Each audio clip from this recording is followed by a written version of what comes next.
Ok, aquí estamos en su clase maravillosa, Biblical Backgrounds, contexto bíblico, ese es el nombre en inglés, Biblical Backgrounds. Y vamos a hablar de la lección 1.3, el diluvio universal y el lago. Aquí está su servidor leyendo el libro de notas arqueológicas con mi amigo Daniel Olski. No lo pronuncio bien, es un poco complicado su apellido.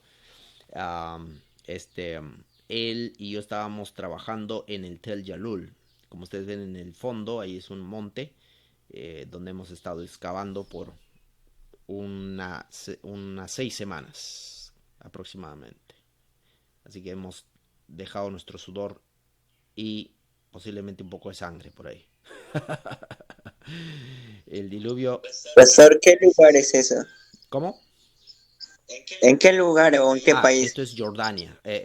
Jordania. Jordania. Jordania, como dicen en árabe. Eh, Jordania está al lado, cruzando el río Jordán, opuesto a Israel, al otro lado del Mar Muerto. Es un país vecino de Israel. En realidad se lo llama, el nombre es Kingdom of the Hashemite Kingdom. The Hashemite Kingdom es el reino Hashamita, el reino de Jordania. Está establecido alrededor de una realeza. La forma de gobierno es una especie de monarquía tribal. Creo que estuvieron en guerra con Israel, ¿no, pastor? Sí, pero eso fue hace mucho tiempo. Eso fue en la guerra de los 6 días. ¿Han escuchado de la guerra de los 6 días? Bueno, tienen que ahí leer un poquito sobre la guerra de los 6 días, pero eso es otra parte de la historia. Ahora están en paz. Ahora viven en paz con Israel. No hay ningún problema con Israel. Cero problems. No problems. Ok, vamos a hablar acerca del diluvio universal y el Aco. Pero antes de hablar del diluvio universal tenemos que hablar un poquito del contexto, de lo que iba ocurriendo en Mesopotamia en los años, podríamos decirlo, a ver cómo lo pongo aquí, cómo lo expreso de esta manera. Eh, Al inicio de la civilización humana. Ahí está, al inicio de la civilización humana. El lugar donde se originó la civilización humana es en Sumeria. Aquí en el mapa de izquierda, aquí está Sumeria, que está al lado del Golfo Persa. Golfo Persa, la semana pasada hemos hecho un viaje a través de Google Earth.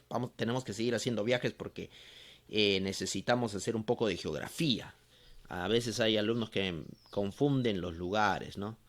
Eh, una vez estaba hablando y pensaban que el río Tigris estaba en Egipto. Entonces no tienen una ubicación de dónde quedan los lugares.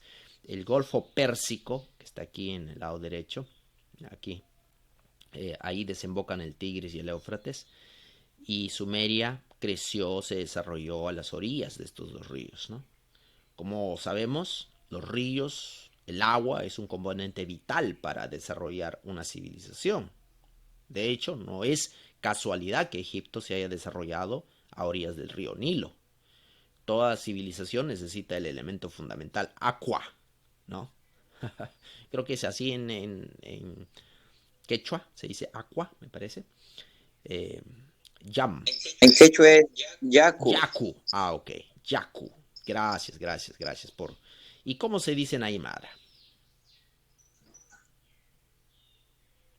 Alguien aquí, creo que aquí tengo alumnos que hablan Aymara también. ¿Cómo se dice en Aymara agua? Uma. Uma. Sí, pastor, se dice Uma. Perfecto, perfecto. Mira, ¿ve? Eh, Así que Yaku, eh, Uma, todos estos referente al término vital, al componente vital que necesitamos para sobrevivir, agua. Entonces la cultura sumeria, la civilización sumeria se originó a las orillas de estos ríos, ¿no?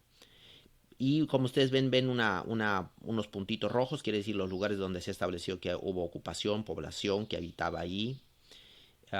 Y el imperio, no era un imperio, sino la cultura sumeria se desarrolló en este lugar de una manera bastante pacífica, me parece, hasta donde yo logro entender, porque bueno, la información va viniendo también poco a poco, es decir, no tenemos completa información de todos esos años. Los arqueólogos, voy a hablar de esto un poco después de más detalle acerca de la cronología de esto, porque normalmente los arqueólogos le dan una fecha cuando se originó la escritura en esta zona alrededor del año 4000 a.C., lo cual parece no encajar con nuestros cronogramas, al menos si utilizamos la cronología de Ussher, el estudioso bíblico que puso su cronología de los 6000 años de la Tierra, y dijo que aproximadamente la Tierra, si no me equivoco, fue creada en el 4004 a.C. o algo así. Entonces, sumando en total, la Tierra tiene alrededor de 6000 años. Y es una teoría muy popular, incluso entre adventistas del séptimo día, que tienen esta idea de que la Tierra es exactamente 6000 años. Entonces, ahora, cuando nosotros vamos a los restos arqueológicos, los arqueólogos normalmente datan la fecha del origen de la escritura en este lugar alrededor del año 4000 a.C. No voy a responder preguntas el día de hoy acerca de cómo explicar esta discrepancia con la cronología de Ussher. Lo voy a dejar para las... creo que en 2 semanas vamos a hablar de ese tema. Así que no os preocupéis, ese tema va a llegar. Pero lo que quisiera resaltar es lo siguiente, que aquí, en este lugar, el nacimiento de la civilización sumeria, aquí en este lugar, después fue ocupada por otro imperio, que es el imperio sargónico, el imperio acadio. Aquí está, que está en la derecha, en amarillo. El imperio acadio logró habitar gran parte de esta zona, conquistó Sumeria y se expandió al norte y al oeste y también al este, ocupando Elam y otras partes de cerca donde a las zonas donde fueron ocupadas posteriormente por el imperio persa. Y es en esta área, es en esta zona, en esta área del planeta Tierra, donde se originó la escritura más antigua de la cual tenemos registro, ¿ok? Es la escritura cuneiforme. Es un sistema de escritura que está en la parte de abajo, ¿ok? Está en la parte de abajo. Ahora, si ustedes prestan atención, por ejemplo, aquí tengo en realidad 3 sistemas de escritura y lo voy a explicarlos. Espérate si se puede hacer esto. Vamos a ver. Tengo 3 sistemas de escritura aquí. En la parte de la izquierda está el antiguo sistema de escritura sumerio.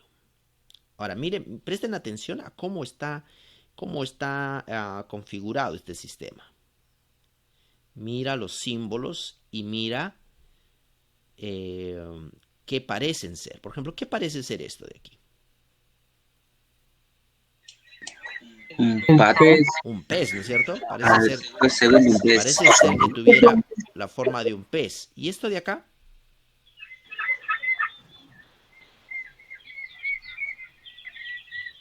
¿Qué es eso?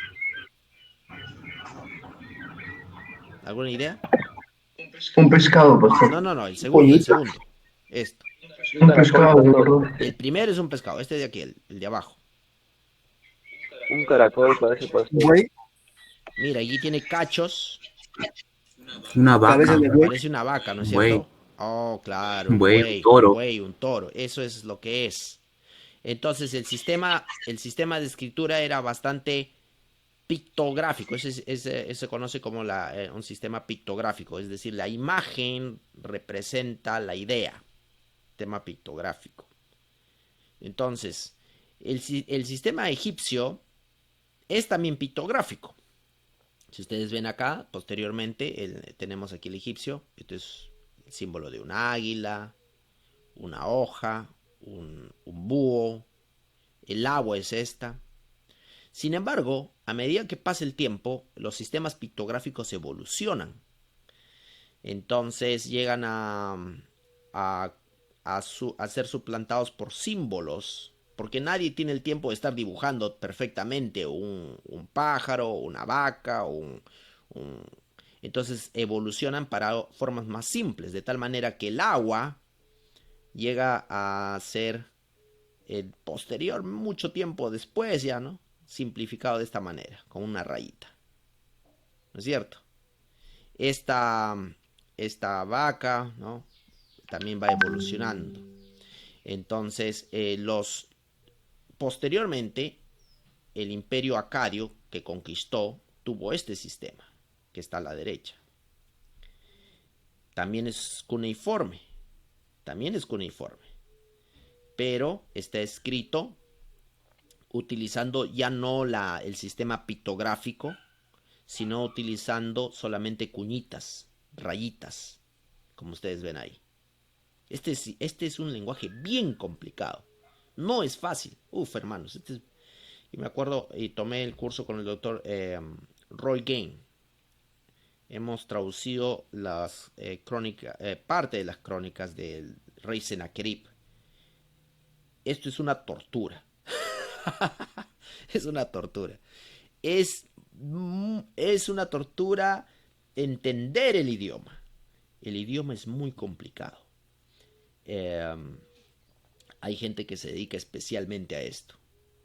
El doctor Roy Gain es un genio. Para mí es un genio. Es un tipo que tiene 17 idiomas. 17 idiomas. Es una estrella en la iglesia adventista. En el aspecto de lingüístico. Él ha estudiado 17 lenguas, incluyendo sumerio, acadio, eugarítico y muchas otras lenguas semíticas. Pero bueno, así que nosotros tenemos, gracias a los descubrimientos arqueológicos que se han hecho en esta área, tenemos en The British Museum, ¿qué les parece? The British Museum, este museo, un museo hermoso realmente, el British Museum. Y quiero mostrarles algo aquí. El British Museum es un museo que ustedes saben que al inicio, más o menos siglo XVII, XVIII, gran parte, 18 en realidad, 18 y 19, gran parte de las exploraciones en el mundo fueron dadas por el Imperio Británico. El Imperio Británico fue el que dominaba gran parte del mundo, así que ellos también traían los objetos que encontraban. ¿Y a dónde los depositaban? En el Museo Británico. Así que tenemos al menos 2 museos grandes que nosotros que tienen muchas piezas bíblicas. Es el Louvre, el Museo de la Louvre en Francia, el Museo Británico. También tenemos el Museo de Pérgamo, ¿no? El Pérgamo, pero ese es de alemán. Pero en realidad el de Louvre, el Museo de Louvre, como decimos en español, y el Museo Británico son 2 museos que han recopilado gran cantidad de los artefactos en el antiguo Cercano Oriente. Alguien quería preguntar algo, me parece. Bueno, ok, vamos a visitar entonces el museo hoy día. ¿Qué les parece? ¿Está bien? Ahora vamos. Vamos, pastor, vamos de viaje. Amén. Vamos a visitar el museo. Vamos, una momia. Amén, Va a amén. ser En frío, moto, vamos a calor. pasar en moto. Ok, ¿están viendo? Sí. Estamos. Está un poco lento, pero sí llegamos a verlo, ¿Ya pastor. llegamos? ¿Ya llegamos, Así pastor? de simple, así de Pero no me deja rápido. poner mi casaca, pastor. Este viaje ha sido, pero espectacularmente rápido. En un abrir y cerrar de ojos. Imagínense, el milagro de la tecnología. Ok. Resulta que aquí en el Museo Británico, nosotros tenemos en esta sección, piso 3. Si alguna vez quieren ir a visitarlo, en el piso 3. En el piso 3 tenemos algunas tablas de escritura cuneiforme. Y aquí, yo no me voy a mover mucho, pero aquí en el lado derecho, no sé si lo pueden ver, este hombre barbón. Austin Henry Layard, pastor, si no me equivoco. Cerca, No tenía mucha barba. tibio. Pero este hombre que está a la derecha es el que ha dado las nuevas de que existe un relato del diluvio en las tabletas ahí. George Smith. George Smith. Él dio el anuncio. Cuando dio el anuncio fue, ¿qué cosa? Existe un relato del diluvio en tabletas cuneiformes y todo el mundo Eso hizo noticias, hermano. Eso hizo una noticia increíble en la sociedad Archaeological Society. ¿Cómo se el nombre de esto? The Archaeological Society. Después lo vamos a leer. Recientemente fundada, él hizo el anuncio y todos se quedaron pasmados. Tenemos el relato del diluvio en tabletas cuneiformes. Hasta el momento el relato del diluvio solo era conocido a través de la Biblia. Génesis capítulo 6, 7, 8, 9, ¿no? Pero no teníamos información de otras fuentes. Y ahora por primera vez tenemos el relato del diluvio gracias a las tabletas cuneiformes escritas en esas cuñitas que ustedes han visto. Así que, ¿dónde lo tenemos? El original, el que lo leyó George Smith. Está aquí en el British Museum, en el Museo Británico aquí. No quiero moverme mucho porque ayer estaba tratando de moverme y no lo quise acercarme más, pero resulta que este es el acercamiento mejor. Pero ahora yo quiero mover. ¿Lo ven, no? Quiero moverme un poco porque voy a dirigirme al lado derecho. Vamos a irnos al lado derecho. A ver. No sé si lo pueden ver en el lado derecho. Sí, se está moviendo. Excelente. Aquí están las otras tabletas que fueron descubiertas del archivo de The Archival of the Asurbanipal King, del archivo del rey de Asurbanipal, la biblioteca, porque Asurbanipal era un rey bibliotecario, hermano, un rey culto que le gustaba coleccionar todo tipo de documentos y tenía su biblioteca. ¿Qué les parece? Así que aquí hay estas tablas que están aquí, provienen de la biblioteca de Asurbanipal y hay muchos documentos importantísimos ahí. Este es parte de lo que la semana pasada estábamos viendo un poco de eso, ¿no es cierto? Así que aquí están esas tabletas. Vamos a ver si nos podemos acercar a menos a este punto. Ahí está. Vamos a verlas un poquito más de cerca. Ahí. Y vamos a ver si nos podemos acercar aún más. Vamos a ver. Como ustedes pueden ver, algunas de ellas están quebradas porque obviamente... Pero qué maravilloso que se han preservado en barro. Miles de años. Y no se ha borrado. Este es mejor que la tinta china. Este es mejor que la tinta china, hermanos. Amén. Resulta que lo que se escribe en barro y se cocina, porque esa era la técnica, ¿no? Se escribía en barro y luego se cocinaba. Es prácticamente un material indestructible.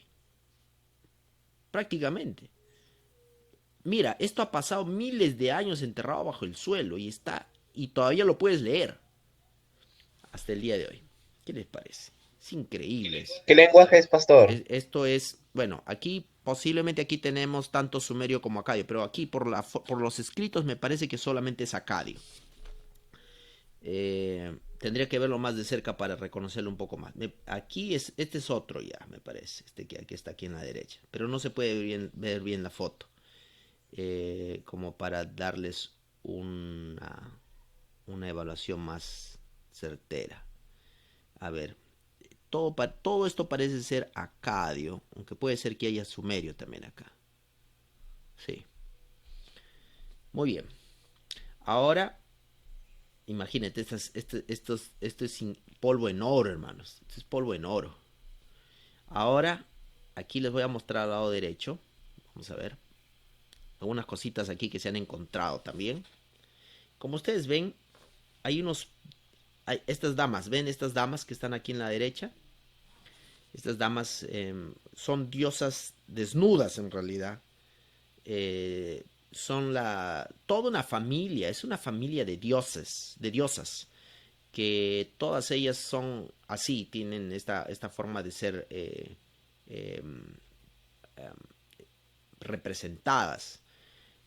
Inanna, la diosa Inanna, la diosa Ishtar, y Ashera, que en la Biblia se habla de Ashera o de los Ashterot, es toda esa familia de diosas así, de este tipo de diosas. Artemisa, después los romanos. Entonces una familia de dioses que ha continuado a través de todos los años, de todas las generaciones. Pero, una copia, pastor. Y ahora mira, tenemos aquí otros. Estos también son otros diosesitos, como ustedes ven. Es interesante. Parecen ángeles. Parecen ángeles, ¿no? Increíble, es interesante. Hermanos, yo disculpen que me emocione con este asunto de la arqueología bíblica, pero cuando yo vi estas cosas por primera vez, no podía creer los paralelos, las semejanzas con el relato bíblico, lo que mis ojos estaban viendo, no podía creerlo. Muy bien. Y bueno, tenemos también estos otro tipo de, incluso interesante, ¿no?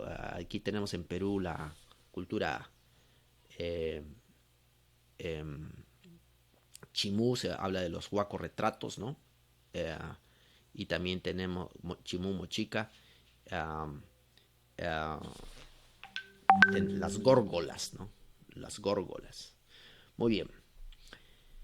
¿Qué más? A ver, vamos a ver si nos podemos ir un poco acá a la derecha. Creo que aquí estaba la estela de Nabonaidos, me parece. A ver, déjame ver. Aquí hay otro relato importante. Esto también relacionado al diluvio. Aquí están, como ustedes ven, incluso han puesto ahí la torre de Babel, ¿no? Bien, ven. Entonces,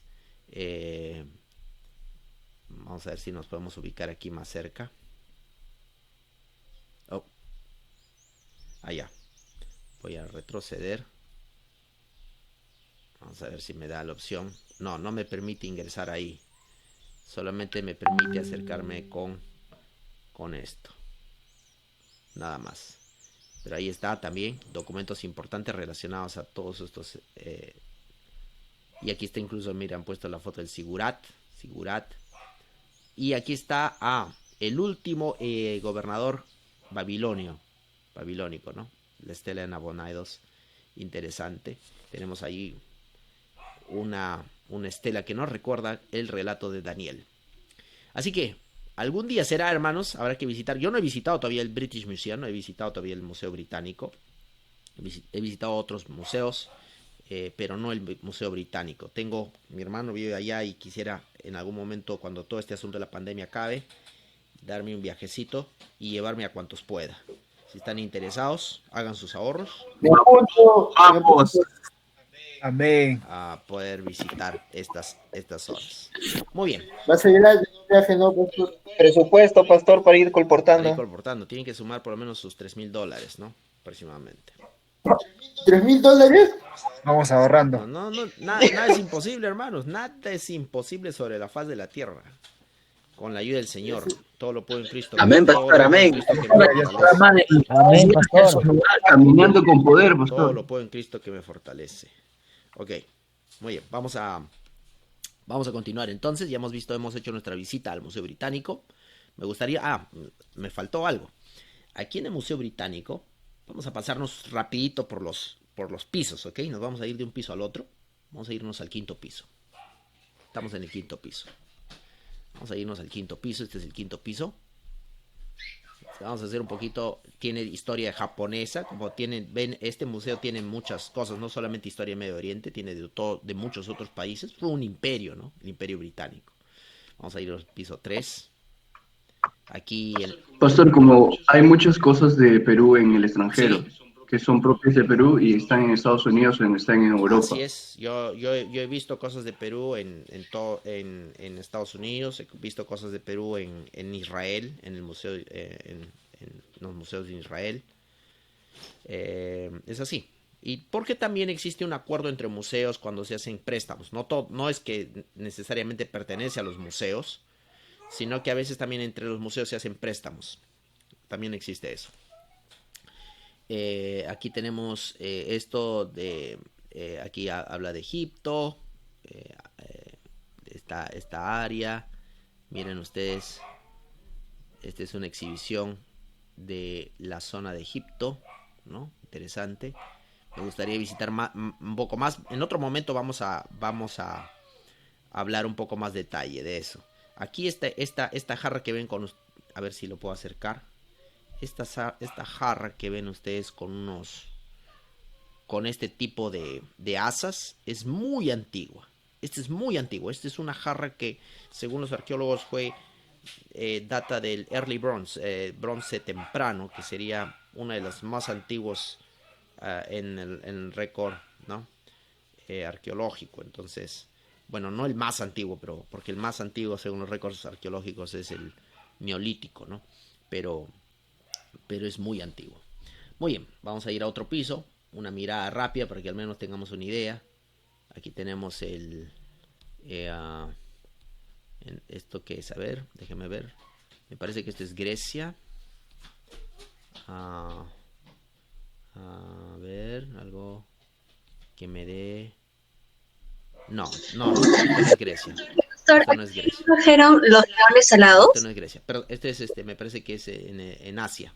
Pero, ¿sí? Ah, ya, que aquí también en el museo se me parece que también trajeron los leones alados que descubrió Layard. Oh, si te estás refiriendo, hace rato estábamos en esa área. A ver, vamos a ver si te estás refiriendo a Claro. esto. A ver, déjame ver si te estás refiriendo a esto. Está en el fondo, pastor, en el Sí, a fondo. ver, vamos a volver ahí. A ese piso. A ver, vamos a ver, espérense un ratito. Ahí sí podemos verlos un poquito. Vamos a ver.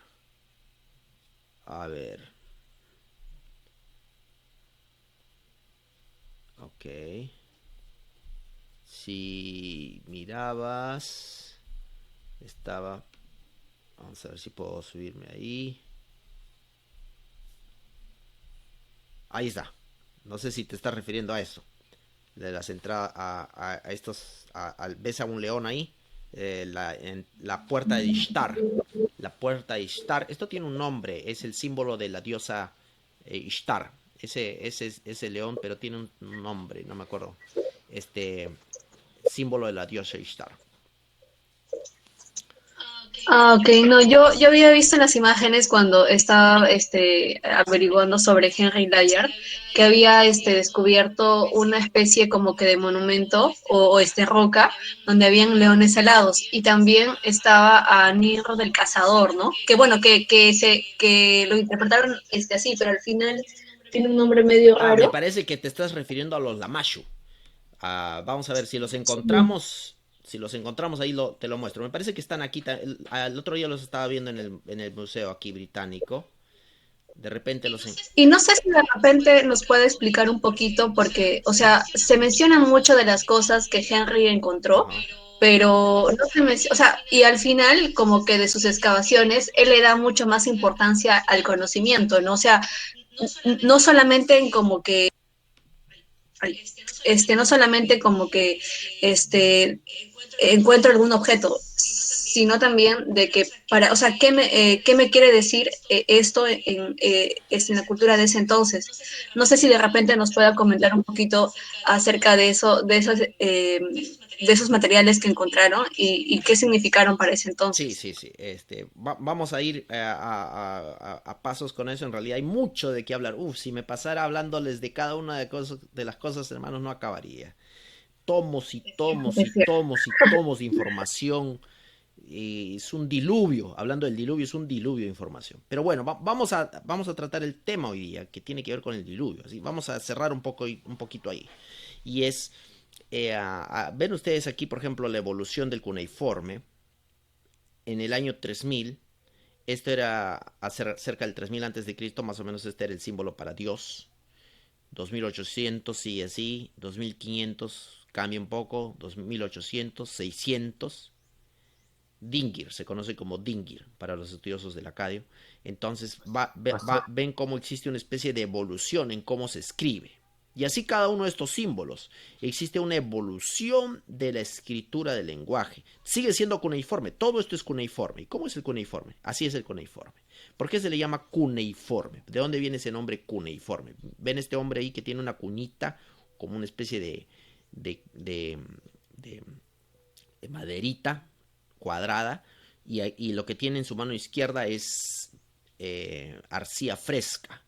Entonces con esa cuñita él escribe y tú te vuelves, si eres un escriba, o sea, para eso hay que estudiar ser escriba, ¿no? En el mundo antiguo se estudiaba, los escribas tenían una posición de mucho poder, de mucho poder. Un escriba ser escriba ya era otra cosa, era estar en otro nivel. Entonces, no por las puras Jesús habló de los escribas. Los escribas eran la élite y tenían mucho poder. Entonces un escriba estaba entrenado en el arte de la escritura y del lenguaje. Entonces ahí ven que aquí tenemos un escriba moderno que sabe escribir en acadio, en cuneiforme, perdón, en este barro, ¿no? Y así es como se ven estos documentos, con puras cuñitas, se ven de esta manera. El Museo Civic Horn en Andrews University tiene, me parece que es entre la séptima a la 10ª colección más grande de tabletas cuneiformes en Estados Unidos. Tiene alrededor de, ¿cuántas? Déjeme recordar, son 3.000 tabletas, me parece, cuneiformes. A veces viene gente del mundo entero para estudiar esas tabletas y hay mucho de esas tabletas que no han sido traducidas. Muchas. Porque solamente para traducir esto son 3 meses de trabajo. Solamente para traducir esto. Así que nadie tiene el tiempo para traducir todas. Así que, ¿qué cosas habrá escritos ahí, hermano? ¿Qué estará escrito que todavía no ha sido leído? Están en los museos, pero nadie sabe qué dice. Así que, para aquel que quiere dedicarse a esta área, es una área que existe material en oro. Pero obviamente aprender el cuneiforme es un desafío. El acadio es un desafío, no es fácil. Vamos a ver, continuando acá. Entonces, vamos a ver. Entonces, ya, aquí estamos. Entonces es ahí donde encontramos pues el Enuma Elish, la biblioteca de Ashurbanipal que hemos visto la semana pasada. Ya hemos leído un poco del Enuma Elish, ya hemos revisado. Y es ahí donde encontramos esta narrativa, la narrativa del Gilgamesh, que es una narrativa del diluvio, ¿no es cierto? En esta narrativa del diluvio, bueno, ahí en este símbolo, ustedes ven aquí van a poder entender mejor esta iconografía cuando hagan la lectura correspondiente al día de hoy. Pero existe Gilgamesh, es un personaje muy interesante, está en búsqueda de la inmortalidad, ¿no? Y aquí tenemos la tableta del diluvio, y que Urias,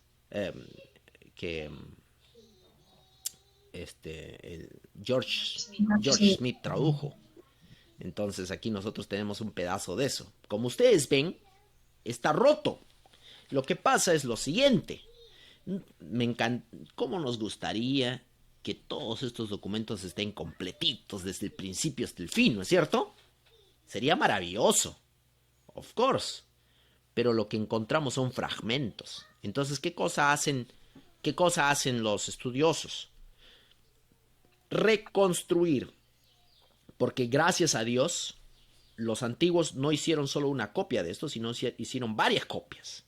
Amén, hermanos, que hicieron varias copias. Entonces, la parte que me falta aquí, lo pongo acá, la parte que me falta aquí, y vamos reconstruyendo cómo se ve el relato completo. Entonces, lo que tenemos hoy día son reconstrucciones de los relatos antiguos.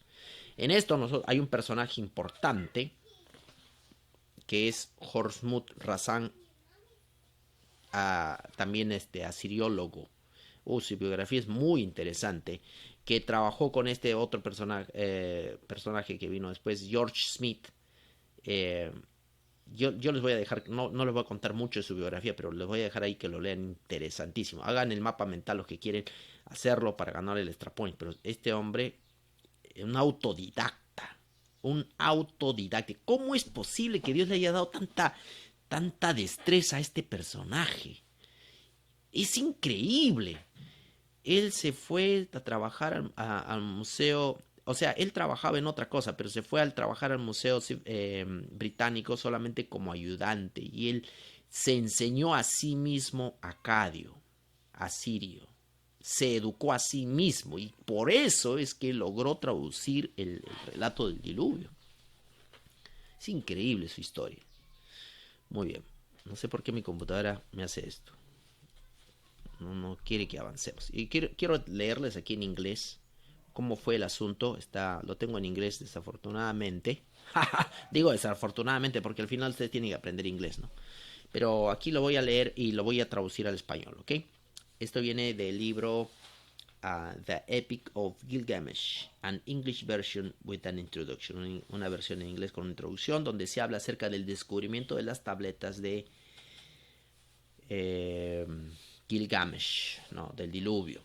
Y dice, mientras Rassam, del cual hemos visto su foto, ¿no? Ya lo vimos a Rassam, el colaborador de Layard y sucesor en Nínive, había excavado en 1853 una parte de la biblioteca, ya sabemos de cuál biblioteca estamos hablando, de Asurbanipal, en la cual estaban las tabletas de la colección asiria de la época de la epopeya de Gilgamesh. El descubrimiento de la importancia, la realización del, no, realization no se traduce así, ¿cómo se dice? Al darse cuenta de la importancia del descubrimiento, no vino hasta 20 años después, cuando en diciembre de 1872, en una reunión con la reciente fundada Sociedad de Arqueología Bíblica, George Smith anunció que hace un poco de tiempo atrás yo descubrí entre las tabletas asirias en el Museo Británico un relato del diluvio. Eso fue, pero revolucionó. Esta era la tableta 11 de la recensión asiria de la epopeya de Gilgamesh. Poco tiempo después de su primer anuncio, Smith publicó el relato caldeo del diluvio, y en este él bosquejaba la narrativa del Gilgamesh. El interés fue inmediato y se esparció por todos lados, pero la tableta del diluvio misma estaba incompleta. Como ustedes ven, estaba incompleta, ¿no es cierto? Incompleta. Entonces se comenzó, hubo interés por buscar más tabletas. Y hay un diario que se llama The Daily Telegraph, es un diario, contribuyó con 1,000 guineas, es una moneda, ¿no? A una forma de cambiar dinero, no sé cómo expresarlo, pero es una moneda. ¿Para qué? Para que se hicieran nuevas excavaciones en Nínive, en las cuales George Smith fue bajo la ayuda del Museo Británico, ¿no? Poco tiempo después de su llegada a Nínive, Smith encontró las líneas faltantes de la descripción del diluvio. Esto fue como decir, esto es un chiripazo, hermanos del Señor, como dice el pastor Alomía. Él encontró las líneas faltantes del relato del diluvio. Esto es uno de los eventos más raros que puede ocurrir. ¿Cómo es posible que él se haya ido a Nínive queriendo encontrar lo que faltaba y lo encontró? Esto es muy raro. Yo he participado en excavaciones. Es prácticamente imposible. Humanamente les digo, es imposible esto. Esto es imposible, encontrar lo que tú quieres. Tú no encuentras lo que tú quieres, tú encuentras lo que encuentras. Por más que te pongas a excavar donde sea, si no está ahí, no está. Pero que él haya encontrado lo que se fue a buscar es una de las rarezas en la historia de la arqueología. Entonces, él encontró las líneas que faltaban del relato del diluvio, las cuales, lo cual fue entonces y hasta hoy día la parte mejor y más completamente preservada de la epopeya total. Muchas más tabletas fueron encontradas ahí y en el siguiente año, y Smith fue posible que él llenara o pudiera llenar esos vacíos que había en la primera traducción, y pudiera hacer el bosquejo más amplio de la versión asiria antes de 1876. En esa fecha él se enfermó y murió en Alepo, a la edad de 36 años. Tan joven, ¿no? 36, este es como Mozart, ¿no?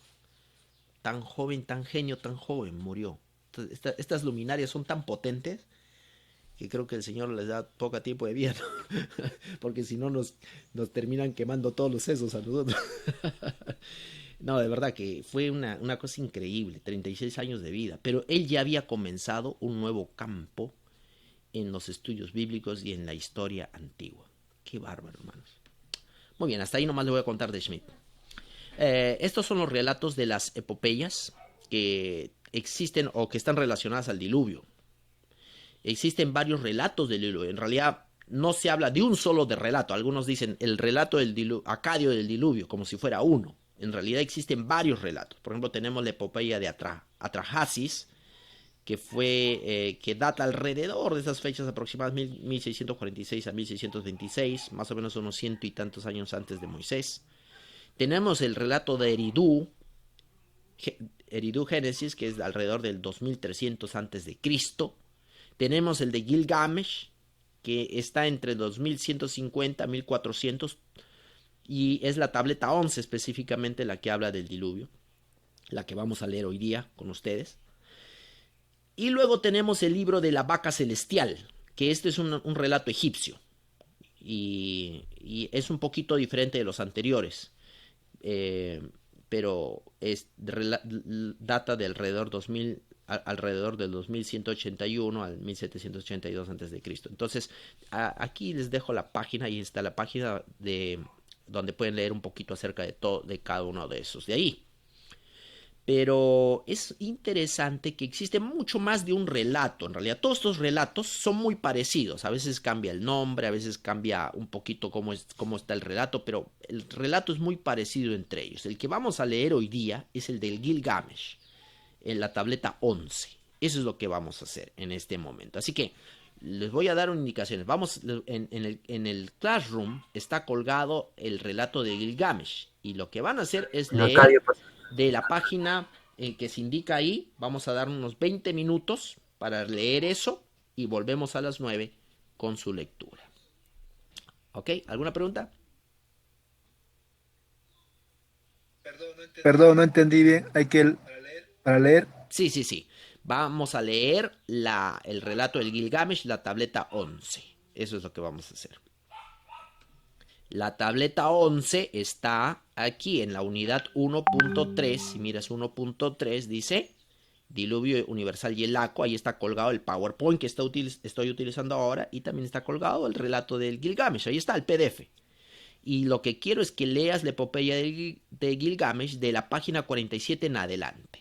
Ok, aquí está, página 47 en adelante. No todo porque es muy grande, pero de la página 47 en adelante. Y nos encontramos a las 9. Les voy a dar 9 y 5, ¿ok? 9 y 5 nos encontramos aquí, ¿ok? Muy bien. Lo interesante, pastor, es que se recalca mucho los 7 días. Eso es lo interesante también, el séptimo día. Interesante. Entonces vamos a hablar un poquito acerca de las semejanzas y diferencias. Primero vamos a hablar acerca de las semejanzas, ¿ok? Para hacer nuestro pequeño resumen. Semejanzas. ¿Qué semejanzas encuentran con el relato del diluvio y la epopeya del Gilgamesh? Primera semejanza. Dios le habla a Moisés y Ea le habla a Upitamish. Perdón. Dios y Ea. Dios en Génesis y Ea en la epopeya de Gilgamesh. Ok, Dios y Ea, ok. Semejanzas, ok. ¿Qué más? A ver, otra semejanza. Noé y Upitamish. Noé y ese nombre un poco difícil de escribir, ¿no? Upnapishtim. Hay una semejanza entre Noé y no me quiere aceptar la escritura. Ahí está. Upnapishtim. Muy bien. ¿Qué más? La maldad de los hombres. La maldad. Pero dice que era por el ruido que hacía el ser humano, las personas. Sí. Por eso es que mandó a hacer. Quizá ahí lo vamos a poner en diferencia, ¿no? Eso lo vamos a poner en diferencia, porque en Sí, sería diferencia. diferencia, en el caso del Génesis es la maldad de los hombres, en Gilgamesh es el ruido, ¿no? ¿Qué más? Las medidas del arca. Sí, las Son medidas. diferencias. Hay medidas, pero no son las mismas, ¿no? Diferencias. Hay medidas del arca, pero no son las mismas. Eso sería la diferencia, es que no son las mismas, pero hay medidas. Otra, El tiempo en que fue construido, el monte. tiempo en que fue construido. el tiempo. ¿Cuánto tiempo fue construido? Gilgamesh 7 7, días. dijo. 7 días. Me creo. parece que en el tiempo no estamos, pero sí se menciona los 7 días. Se menciona 7 días. Sí. Se menciona 7 días. Esa sería la... Se menciona también que llevaría dentro como que a bordo todas las simientes vivas. Se menciona los animales, ¿no? Llevar animales. Soltar aves. Animales. La familia de su parentela también dice en uno de Se ellos. suelta aves. Pero la diferencia está que no son las mismas aves, ¿no? ¿Cuáles son las aves? En Génesis son paloma Cuervo. y cuervo. Y Cuervo y aquí, paloma. paloma, Paloma, Sí, golondrina y cuervo. paloma, golondrina y cuervo. Ahí está, hay un ave Ahí más. Y el sellado pastor también con alquitrán. Se sella la puerta, ¿no? ¿Cómo se llama el otro? Se sella la puerta. Muy bien. También hay una advertencia de parte de Dios y de Ea. Una advertencia. El lugar. Una diferencia puede ser el monte también, en que cayó el arca. ¿Cuál es el monte? Sí, se posó al final. Acá es Nisir y en el... Pero podemos Arad. ponerlo... ambos se posaron en un monte, ¿no?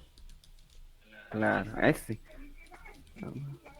Sacrificio después de que pisaron tierra. Sacrificio después de pisar la tierra. Y esto también que dice que los dioses se atemorizaron y se descendieron al cielo azul, a Anul, perdón. Ajá. Fue desastroso, ¿no? Fue algo increíblemente de claro, se conmovieron los cielos, ¿no? Prácticamente fue una gran conmoción. También dice que preparaban diario comida para los que construían el arca. Ya, ahí creo que quizá es una diferencia, porque en el relato de Génesis no se habla nada de eso, Different. ¿no? Solo la familia de... Pastor, el lugar de Mesopotamia. En Mesopotamia sería igual. No, ahí también es una diferencia, los lugares geográficos, ¿no? Sí. Construye. Aquí los eventos ocurren aquí en Uruk o Babilonia, están relacionados a Mesopotamia, ¿no? La geografía, el contexto geográfico es Mesopotamia.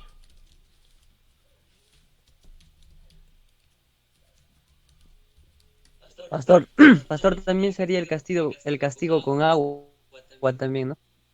Sí, castigo con agua, sí. El diluvio mismo, ¿no? Castigo con agua. Ok, bueno, vamos a dejarlo ahí. Pastor. Sí. También sería los 7 días que estuvo la nave ahí en el monte. ¿Cuántos? ¿Cuántos días estuvo? No me acuerdo de esa parte. ¿Cuántos días estuvo? 7 días, dice. Estuvo 7 días en el monte. A ver, ¿en qué duró? ¿En qué página está eso? En la página 52, pastor. 52. A ver, vamos a ver, 52. 52. El monte Nisir mantuvo sujeta la nave, impidiéndole el movimiento. Un primer día, un segundo día, un tercer día, un quinto día. Así. Entonces, aquí existe los 7 días está sobre el monte Nisir. Pero en el caso de la Biblia no son 7 días. ¿Cuántos días son en el caso de la Biblia? ¿Se menciona? 120. ¿Se menciona ahí en la... 40. A ver, revisen su Biblia. ¿Cuántos días, según la Biblia, debe estar ahí? Estuvo el arca encima de las montañas. No dice cuántos días estuvo, pero dice que se encalló, o sea, reposó el arca en el mes séptimo, a los 17 días del mes, sobre los montes Ararat. Capítulo 8, verso 4, perdón. Claro, séptimo mes, ahí se habla del séptimo mes, ¿no es cierto? Y luego las aguas fueron decrecidas hasta el mes 10º, o sea, hubieron 3 meses que las aguas bajaron. Entonces ahí quizás sería una diferencia pero que se quedó en el monte, se quedó, pero la diferencia es de tiempo, ¿no? Diferentes tiempos de reposo sobre el monte. Pastor, cuando se habla del séptimo mes se refiere al calendario hebreo, ¿verdad? Sí. Eso es lo que creemos, porque también este relato es antes de la constitución de Israel como Estado. Entonces ahí hay otro asunto, pero ya, muy bien, vamos a dejarlo ahí, hasta ahí. Vamos a poner esto en otra página. Ahí está. Como ustedes ven, tenemos varias semejanzas y algunas también tenemos diferencias. Ahora, por ese motivo es que es imposible dejar de estudiar este tipo de relatos, porque vemos que existen semejanzas. ¿Cómo explicamos entonces este asunto de las semejanzas y las diferencias? Creo que la semana pasada estábamos hablando un poquito de cómo explicar este fenómeno. Yo voy a hacer brevemente referencia a la teoría nuevamente que tengo sobre este asunto. Es que el evento, en este caso el diluvio, ocurrió y el único que pudo preservar la memoria de esto fue la familia de Noé, obviamente. Noé. Pero sabemos que en la familia de Noé no todos fueron obedientes al Señor. Hubo una simiente de la cual vino posteriormente Abraham, ¿no? Abraham. Y en esta simiente que vino Abraham, es ahí donde se preservó el conocimiento de Dios. Y posiblemente es a través de esta simiente donde los relatos del diluvio, de la creación, pasaron de generación en generación y eran contados. Pero también hubo otra simiente, y también eso se habla en Génesis 10 y 11, se habla de Nimrud, poderoso cazador. Dice en la presencia de Jehová, en realidad debería ser traducido contra Jehová, porque su simiente y su legado es la construcción de Babilonia, que significa confusión. Entonces, y ahí tenemos el asunto de Babilonia, confusión, ¿no? De la Torre de Babel. Este conocimiento fue pervertido. Este conocimiento del diluvio fue pervertido. Y esto es justamente lo que encontramos en el relato del diluvio. Es decir, tenemos el relato del diluvio. Vemos semejanzas, claro, hay semejanzas, pero también vemos diferencias. Una de las diferencias importantes es en relación al carácter de Dios. Y esto es algo importante, porque cuando hablamos del carácter de Dios, en Génesis capítulo 6, Dios dice que el hombre la maldad del hombre se había multiplicado sobre la faz de la tierra. Dios decide destruirlos. Y en cambio, en este relato del diluvio, su acción de los dioses fue tan malo que se ganó la reprensión. Mejor hubieras destruido a la humanidad enviando plagas. O sea, su acción de destruir al hombre fue reprensible. En otras palabras, no fue un acto de capricho. Claro, fue una especie de capricho. Un acto de capricho. Interesante. Entonces ahí está el carácter de Dios. Está desfigurado ahí. No es exactamente, no se presenta el carácter de Dios como lo presenta la Biblia. Entonces vemos ahí estas diferencias importantes. En algunos detalles vemos que existen muchas semejanzas increíbles, ¿no? Los animales, las aves que se envían, el Noé, que en ambos hay medidas, se mencionan la puerta que se sella. Eh, ambos barcos se posan en los montes, hay sacrificio después de todo, una gran conmoción. Existen varias semejanzas, pero también las diferencias son interesantes. Entonces vemos aquí otra vez, cuando vemos este tipo de semejanzas y diferencias, tenemos que tener en cuenta que el conocimiento de Dios se mantuvo a través de la simiente escogida, pero la otra simiente fue pervertido. Muy bien, vamos a terminar la clase el día de hoy ahí. Que Dios nos bendiga, queridos jóvenes. Todavía falta una hora. Oh, sí, cierto. Pastor, me estaba asustando. Estaba asustando. Pastor, era una bromita, pastor. No quiere abandonar. No quiere abandonar. Pastor. Ya, pues, pastor. Pastor, una hora más de investigación. Merecemos un viaje. Estaba corriendo. Otro viaje. Corriendo pensando. Pastor, era para que sepas si estaba estamos muy preocupado por el tiempo. Resulta que Para tenemos que se tiempo. despierte, Perfecto. Marcelo. Está bien, entonces tenemos tiempo suficiente para explicar un poco más acerca de esto. Y luego otro viaje. Y luego vamos a hacer un ¿cómo se llama? Vamos a repasar un poco el asunto de la historia de Mesopotamia. Entonces, nosotros tenemos aquí en las diferencias, por ejemplo, algo muy interesante. Nosotros tenemos como la maldad del hombre en Génesis 6 es un factor importante, muy importante para poder, para la destrucción del hombre. El hombre fue destruido a causa de su maldad. En cambio, aquí en el asunto de Gilgamesh, nosotros tenemos el ruido. Y ahora, vamos a leer aquí en la lectura, algo muy interesante, ¿no?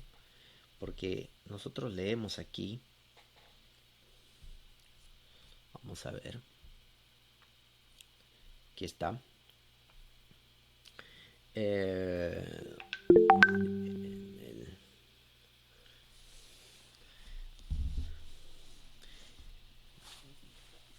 Vamos a ver en la página 47, ¿no? Dice, está en número 20 aquí, dice, sus palabras repite a las chozas de cañas, chozas de cañas, chozas de cañas, pared, pared, chozas de cañas, escucha, pared, vibra. Mira, esto, cañas, cañas, cañas, no es en vano porque se menciona esto. ¿Por qué? Porque si uno mira a dónde la geografía de dónde del Éufrates y del Tigris, vamos a ir al Éufrates y el Tigris, vamos a explorar un poquito aquí, ya que tenemos un poco de tiempo ahí. Vamos a explorar Google Earth.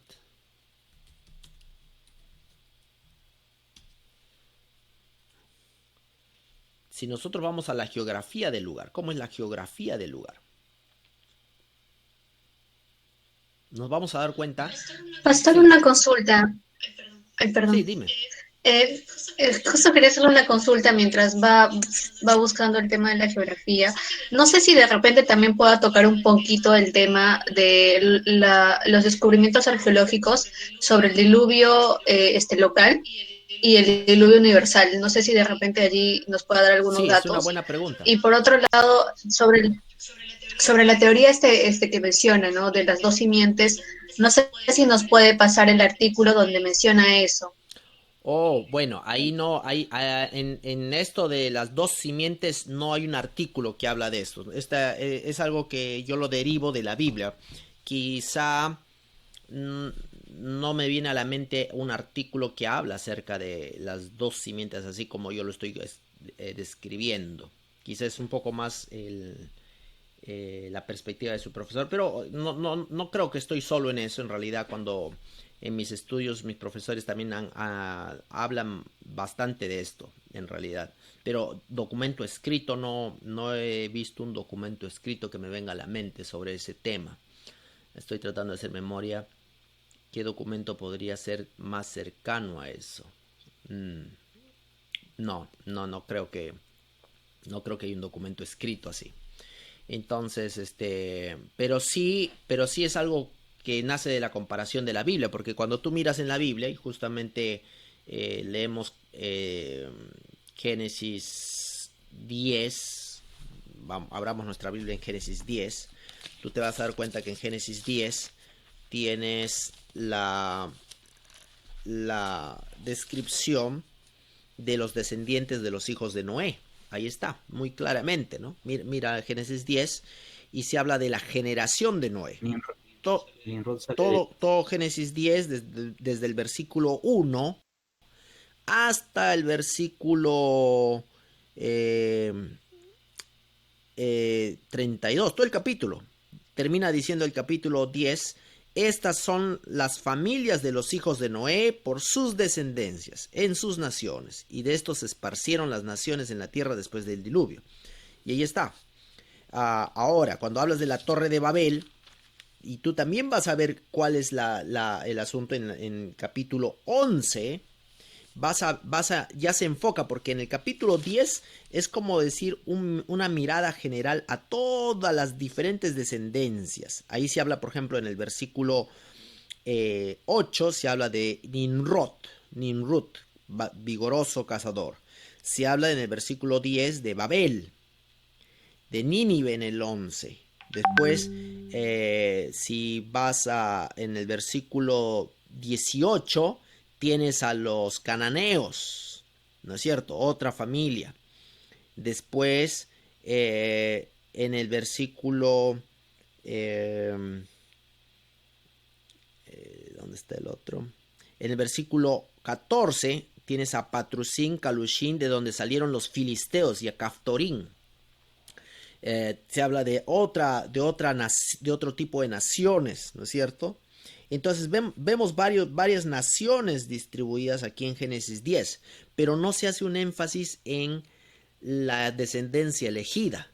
Entonces, cuando tú vas más adelante en el capítulo 11, en el versículo 10, ahí es donde se hace como una especie de énfasis en la descendencia elegida. Y ahí es versículo 11:10, dice, estas son las generaciones de Sem. Y empieza a mencionarse específicamente esa descendencia por una razón. Y dice, Sem, de edad de 100 años, engendró a Arfaxad 2 años después del diluvio. Y es importante subrayar eso. ¿Por qué se habla del diluvio, no? Y empieza a hablarse de su descendencia, de todo lo que pasó, hasta que llegas a el versículo 27. Y en el versículo 27 del capítulo 11 dice, estas son las generaciones de Taré. Taré engendró a Abraham, a Nacor y a Harán engendró a Lot. Y aquí llegas a Abraham. Entonces está muy claro porque no necesitamos otro estudioso que nos diga esto. La Biblia lo presenta. La Biblia presenta descendencias que surgieron a partir de Noé de manera general, que poblaron el planeta. Tenemos a los filisteos, a los amorreos, a los Caftorín, como menciona aquí. Se menciona varias descendencias que nacen a partir de Noé, a la descendencia en Babilonia, ¿no? Pero en el capítulo 11 ya se menciona de manera específica aquella descendencia que nos va a llevar hasta Abraham. Y esa descendencia de Abraham va a ser la que después nos va a traer a Jacob, a José, a las tribus de Israel y a Moisés. ¿No es cierto? Entonces la misma Biblia los presenta eso. Muy bien, aquí quería mostrarles, espero que se pueda hacer esto. Por ejemplo, no sé si se puede hacer esto. Aquí. Me voy a ir a este punto. Vamos a ver. Cerca de Nínive, al río Tigris. Vamos a ver si nos ubicamos. Creo que estamos un poco lejos. A ver. Está en esta dirección. ¿Dónde está el mapa? ¿Ese es Nínive, pastor? No es Nínive. Estamos cerca de Nínive. Vamos a ver si puedo irme un poquito hacia... aquí está. Quiero irme hacia cerca del río. No sé si me permite. Hace rato me permitía.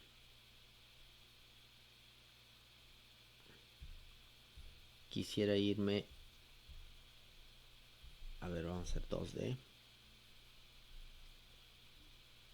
Vamos a ver si en alguno de estos lugares me permite estar cerca del río. El río. Me pareció que por aquí pudiera. No es aquí. En el puente, pastor, en el puente. Capaz en el puente, ¿no? A ver. Puede ser en el puente. A ver. De piedra. Ya. Era buen consejo, ¿ah? Bueno, este es el. ¿No? El Tigris. Se parece a uno de los ríos aquí en la selva, ¿no? ¿Cierto? Ahora, a las orillas del Tigris, este es lo que vemos, ¿no? Aquí no está con mucha vegetación, pero lo que hay son juncos, bastantes juncos. Muchos juncos a la orilla del Tigris, juncos, ¿no? No sé si llamarlos necesariamente juncos, pero todo este tipo de vegetación que crece justo a las orillas del río. Tipo cañas, ¿no? Tipo cañas, algo muy frecuente. Entonces, cuando vamos al relato, ahora aquí al relato, nosotros leemos aquí: choza de cañas, pared, choza de cañas, escucha, pared vibra. Hombre de Surupac, hijo de Ubar, Tutu, demuele esta casa, construye una nave. Entonces, aquí es interesante ver cómo la geografía, ¿no? afecta la forma como se escribe un relato. A mí me parece que existe menciones a la geografía aquí, al ambiente natural aquí, donde surgió este mito, o bueno, no, esta versión del diluvio, ¿no? Por así decirlo. Y luego tenemos aquí algo interesante también, dice: desiste de bienes mundanales y mantén el alma viva. Interesante esa reflexión, porque nosotros luego tenemos en Génesis capítulo 6 que Noé fue varón justo delante de Dios, ¿no? Varón justo. No era un hombre impío, era un hombre justo. Pero aquí dice: desiste de bienes mundanales y mantén el alma viva. Es un llamado a la consagración, por así decirlo, ¿no? Y luego nosotros tenemos aquí en la siguiente página, vamos a ver si lo pongo acá. A bordo de la nave lleva las simientes de todas las cosas vivas. Obviamente eso coincide bastante con lo que nosotros hemos leído ahí en Génesis, ¿no? Entonces, nosotros comparamos y nos damos cuenta que estas diferencias, estas semejanzas y estas diferencias, evidentemente nos hablan de que el diluvio, el conocimiento del diluvio fue pervertido. Evidentemente fue pervertido. Tenemos estos otros relatos, por ejemplo, en el caso de Egipto, vamos a ver si lo coloqué acá. En el caso de Egipto, el libro de la vaca celestial. En este libro de la vaca celestial, por ejemplo, se habla acerca de la destrucción del planeta, no del planeta, sino de la humanidad, ¿no? Y se envía, el dios Ra envía su ojo, el cual es Hathor, la diosa Hathor, que es representada como si fuera una especie de vaca, ¿no? Por eso se llama la vaca celestial. Entonces esta vaca empieza a destruir a los seres humanos, empieza a destruirlos completamente, a barrerlos sobre la faz de la tierra. Y llega un momento en donde ya estaba destruyendo tanto a los seres humanos que tienen que detenerla, pero no había forma como detenerla. Así que lo que hace el dios Ra es impedir el avance de la diosa Hathor, que es una vaca, ¿con qué? Con cerveza mezclada con sangre, con una tinta que parezca sangre, ¿no? De tal manera que la vaca se tragó la cerveza y se convirtió en una buena vaca. Ya no quería destruir, sino ahora quería, los buenos atributos de su carácter salieron a la luz. ¿Qué les parece? Es una cosa interesante ver cómo este asunto del carácter es algo muy importante en el asunto de los dioses. Los dioses son representados como seres llenos de caprichos. Si quiero destruir a la humanidad en un segundo la destruyo, y hay que ponerle un pare. En el caso del libro de la vaca celestial, en un relato egipcio, había que ponerle un pare. Tuvieron que proveerle de Ra tuvo que proveer de cerveza para que la vaca pudiera dejar de destruir, ¿no? Dejara de destruir a la humanidad. De hecho, en la cultura egipcia, en la mitología egipcia y en sus costumbres antiguas, en la festividad de Hathor se tomaba cerveza. Como ustedes ven, estaba mezclado siempre la idolatría y la cerveza, ¿no? En esa festividad se tomaba cerveza en relación a esto de la vaca, que a causa de la cerveza ella dejó de destruir a la humanidad y salieron sus buenos atributos. Ahora ya se convierte en una buena diosa, benefactora de la humanidad. No en vano, cuando Moisés salió de Egipto, el pueblo de Israel se mandó a hacer un becerro de oro. Ese becerro de oro no es casualidad, hermano. No es porque... ¿Por qué no hizo una serpiente de oro? ¿Por qué no hicieron un caballo de oro o cualquier otro animal? ¿No? La diosa Hathor era una diosa muy popular, ¿no? Muy popular. Y tenía relaciones evidentes, ¿no? Con todo este asunto de la mitología egipcia. Entonces, vemos ahí cómo ese conocimiento del diluvio fue pervertido. En realidad, les estoy mostrando uno más, ¿no? No hemos hablado abundantemente de la vaca celestial, pero ahí tenemos otro. La epopeya de Atrahasis, que es un poco más reciente, ¿no? Se parece también mucho. Y quizá, ya que tenemos un poco de tiempo, vamos a leerlo un poquito para que ustedes vean un poco las diferencias también con la epopeya de Atrahasis y la epopeya de Gilgamesh. Entonces vamos a leer aquí. En el caso de la epopeya de Atrahasis, nosotros vemos otros nombres, pero los eventos son muy parecidos. Vamos a leerlo acá.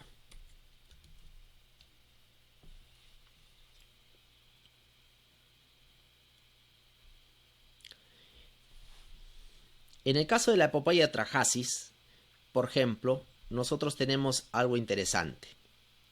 Esto también comienza después de la creación.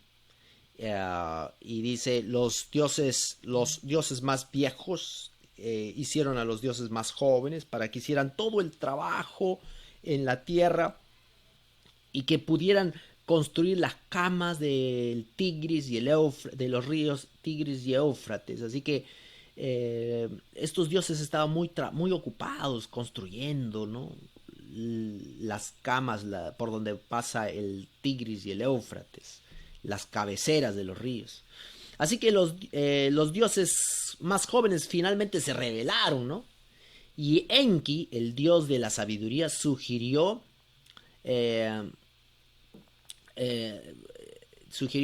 a los inmortales que crearan algo nuevo, alguna cosa nueva, a los seres humanos. Vamos a crear a los seres humanos. Y ellos, los seres humanos, van a hacer el trabajo de los dioses. Interesante. O sea que la creación de los seres humanos fue dada para reemplazar el trabajo de los dioses. ¿Qué les parece eso? Nosotros somos unos esclavos. No fuimos creados para tener libertad en este mito. En el mito de la Atrahasis, no fuimos creados para tener libertad, para gozar de la libertad, ¿no? Tal como está en Génesis capítulo 2. Que en Génesis capítulo 2 Dios le dijo a Adán, le dijo, ¿no? Multiplicaos, ¿no? Y multiplicaos sobre la faz de la tierra.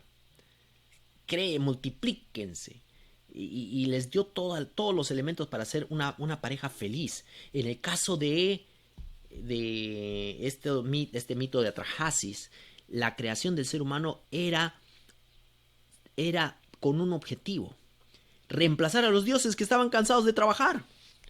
Había que darles un poco de descanso a los dioses, así que el ser humano era una especie de esclavo. Entonces, uno de los dioses, que se llama Hueilu, es un nombre Hueilu, si alguna vez piensas ponerle un nombre a tu perro, podrías pensar en Huelilu. O también conocido como Ilahuela o Geshtu, conocido como el dios que tiene sentido, se ofrece a sí mismo como un sacrificio para esta tarea. Y así que él mismo se ofrece, máteme, yo quiero que me maten para que puedan crear al ser humano. Y así que así lo matan al dios. ¿Qué les parece? Lo matan al dios Hueilu. Y la diosa Nintu, que es la madre diosa, también conocida como Nikhursa, añade su carne, sangre e inteligencia a la arcilla, y crean 7 hombres y 7 mujeres. 7 varones y 7 mujeres. Así que existe una mezcla entre el sacrificio de Hueilu y la diosa Nintu. Ella da la sangre, da la carne y al dios Ilu lo sacrifican y eso lo mezclan con arcilla. Y así se crean 7 hombres y 7 mujeres. ¿Qué les parece eso? Un relato muy emocionante realmente, ¿no? De la creación del ser humano en este relato de Atrahasis, como el ser humano es creado. Pero dice, al inicio de esta historia, que parece ser una historia fascinante, ¿no? Los seres humanos recién creados, ahora los seres humanos nos van a dar descanso a nosotros los dioses. Los dioses disfrutan del placer de los trabajadores humanos que ahora están trabajando para ellos. Sin embargo, la gente, los seres humanos, empezaron a ser muy ruidosos. Si tú tienes hijos, sabes lo que eso significa. Yo tengo 3. Ahorita están haciendo bulla afuera de aquí. Los seres humanos significan ruido. Y los niños, la gente empezó a ser muy ruidosa. Y empezó a causar disturbio al descanso de los dioses. Mucha bulla. Así que Enlil, el rey de los dioses, se molesta demasiado, está muy molesto por estos disturbios que hay abajo, ¿no? En el planeta Tierra. Así que él decide disminuir la población y envía sequía, envía pestilencia, envía hambre sobre la Tierra. Es interesante que estos mismos elementos son mencionados en la epopeya de Gilgamesh no como algo que se envía primero, sino como una reprensión. ¿Por qué no enviaste estos elementos? Pero aquí en la epopeya de Atrahasis primero envían esto. Y después de cada una de estas plagas, los seres humanos apelan al dios que primero los concibió, Enki. Y entonces él les dice qué es lo que ellos tienen que hacer. ¿Y qué les aconseja? Les dice, bueno, lo que ustedes tienen que hacer es ofrecer este tipo de sacrificios y todo, de tal manera que al final, ¿no? Finalmente, los seres humanos pueden gozar nuevamente de tranquilidad debido a estos sacrificios que ellos ofrecen. Y la tierra retorna a su productividad natural, etc. Pero Enlil finalmente no puede soportar más y está fastidiado por el ruido de los seres humanos, le molesta el ruido, el bullicio de la humanidad, y así que se reúne con los otros dioses y deciden enviar un diluvio devastador sobre la tierra, el cual completamente destruye y barre a la humanidad. ¿Qué les parece eso? Ahora, cuando hablamos de este asunto de... No sé si me están escuchando, pero yo por fe creo que me están escuchando, no lo puedo ver. Sí, pastor, okay. Interesante, pastor. Entonces, cuando hablamos de este asunto del ruido de los seres humanos, yo tengo un estudio todavía que quiero hacer y no lo he hecho todavía, pero estoy pensando hacerlo en algún momento. Alguna vez le comenté esta idea a alguno de mis profesores, pero me gustaría profundizar sobre eso. ¿Qué significa ese ruido de la humanidad? Porque en la Biblia, en algunas partes en el Antiguo Testamento, Especialmente si nosotros vamos a Génesis capítulo 3. Abran sus Biblias en Génesis capítulo 3. Nosotros leemos ahí en Génesis capítulo 3 un pensamiento que me llama mucho la atención. Vamos a leer... no es el 3, es el 2:24. Y quizá voy a ponerlo aquí en el Bible Works, no en el Bible Works, en el Libronics 2:24, para que ustedes mismos lo lean conmigo, porque ahí hay un pensamiento muy interesante. Dice: Vayishma Elohim et Naakatam. Dice, y escuchó Dios. ¿Qué cosa escuchó Dios? ¿Cómo lo leen en su Biblia? ¿Cómo dice en su Biblia? A ver, quiero escuchar algunas. ¿Cómo lo traduce su Biblia? Súplicas. Escuchó. Las súplicas. Dios escuchó sus súplicas y se acordó del pacto que había hecho con Abraham, Isaac y Jacob. Ok, pero ahí dice súplicas, se utiliza la palabra Sí, súplicas. súplicas. Otra versión. ¿Qué dice otra versión? Quiero escuchar otra versión. ¿Alguien tiene otra versión?